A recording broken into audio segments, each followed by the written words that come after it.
ఇది del ఇన్స్పిరాన్ 3521 laptop no పవర్లో తీసుకున్నాను. ఓపెన్ చేసిన తర్వాత చీమలు పోవడం వల్ల బర్న్ అయింది. 3V 5V ఐసి ఇక్కడ చూడొచ్చు. సో ఇక్కడ క్లియర్గా అవపడట్లేదు. మనము మైక్రోస్కోప్ సహాయంతో మనము మానిటర్లో చూద్దాము. చూడొచ్చు బర్నింగ్ ఎంత క్లియర్గా అవపడుతుందో మీకు. ఇది 3V 5V IC. 3V 5V IC అనేది బర్నింగ్ ఉంది. సో బర్నింగ్తో పాటు కింద ట్రాకులు కూడా ప్రాబ్లమ్స్ ఉన్నాయి. సో ట్రాకులు యాడ్ చేసి మళ్ళీ ఐసీని రీప్లేస్ చేశాను.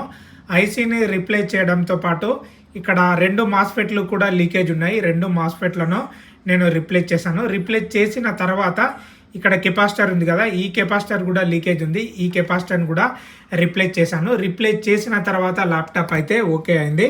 నేను ఇప్పుడు ఛార్జర్ కనెక్ట్ చేశాను. చూడండి, ల్యాప్టాప్ టర్న్ ఆన్ చేశాను. మీ ల్యాప్టాప్ కూడా ఏమైనా ప్రాబ్లం ఉంటే దగ్గరలో వరంగల్, హన్మకొండ, కాజీపేట అయితే ఫస్ట్ ప్రియారిటీ మాకు ఇవ్వండి. Thank you.